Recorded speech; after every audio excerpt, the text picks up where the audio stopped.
We're going to take a look at base e in natural logarithms.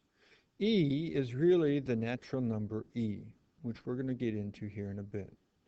Now, in your homework yesterday, you should have come across the compound interest formula, which is your initial amount you put in, your principal, times in parentheses 1 plus r, which is your interest rate, divided by n, which is number of times it's compounded per year, raised to the power of n times t, where t is the total time in years.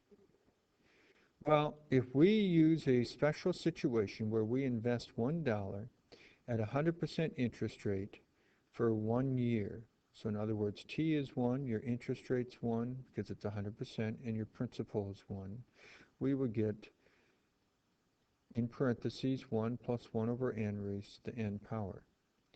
Well, let's see what happens when we invest that. If we do it annually, our n is 1, and we will get $2. If we do it semi-annually, meaning every 6 months, twice a year, it's compounded, we actually end up getting 2.25. Quarterly, meaning every 3 months, we plug this into your calculator, and we get this. I know we're dealing with money, but for the sake of what we're looking at, we're going to go ahead and take it out as many decimal places as we can. Sometimes you can compound even more often than quarterly, and you can go to monthly. So let's go ahead and take this, type it into your calculator, and we will get this right here. Or it could be done weekly, and there's 52 weeks in a year, so you're going to replace n with 52. Or it could be done daily, and we could go ahead and work that out, and we would get this here, hourly, minutely, or secondly. And so then you'll notice we keep making more and more each time. However, it doesn't change nearly as fast. And so then this leads us to the natural number e. So our natural number e is approximately 2.718 blah blah blah blah. That's what our chart was starting to level out at. So as n continues to get bigger and bigger and bigger, and you plug in really, really huge numbers, this number here levels out at what is referred to as the natural number e. The natural number e is the second most common natural number, irrational number I mean, next to the number pi. Pi and e show up all over in mathematics. Mathematicians don't really know why, but since they show up all over, they have special names. So e is the natural number e. So when we are dealing with e as your base in a natural or exponential function, like y is equal to 2 times an e to the x, this is referred to as an exponential function. But it's a natural exponential function because you have a base of e. You also then have, if I would get rid of this and write something else here for you, if I gave you 7 is equal to e to the x, this is a natural exponential equation, but when you rewrite it using logarithms, it would be log base e of 7 is equal to x. However, we don't normally write log base e of 7. We would instead write natural log of 7 is equal to x. Now, this log base e part right here is identical in meaning to ln for natural log.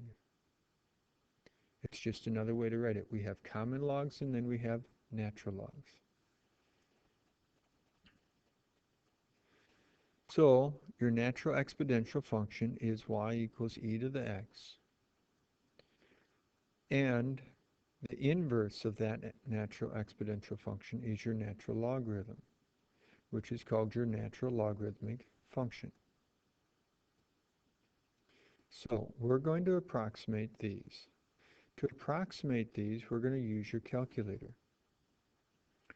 To work this out, we're going to use your e to the x button, which is your second ln button. And then we're going to type in the exponent of 0.5. And then we will get our answer. This right here, we're going to approximate to 4 decimal places, and we will get this. Same approach on the next one.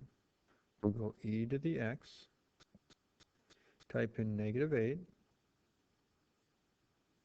Notice that this has an e here with a -4, so that's scientific notation. So you got to move your decimal point over. So when you move your decimal point over 4 places, you end up getting 3 zeros in front of it. You also then have an ln of 3 here. Your ln of 3, your ln button is here for your natural log. You type in 3, and then you approximate it. And so we get that here, and then similarly over here. Down below here, we want to use our definition of a logarithm from the other section. So this is in the exponential form. We need to write it in the logarithmic form. Remember, you would want to go log of our base, which is base e. The exponent goes on the other side all by itself. What was on the other side all by itself goes after the log. So we would get this.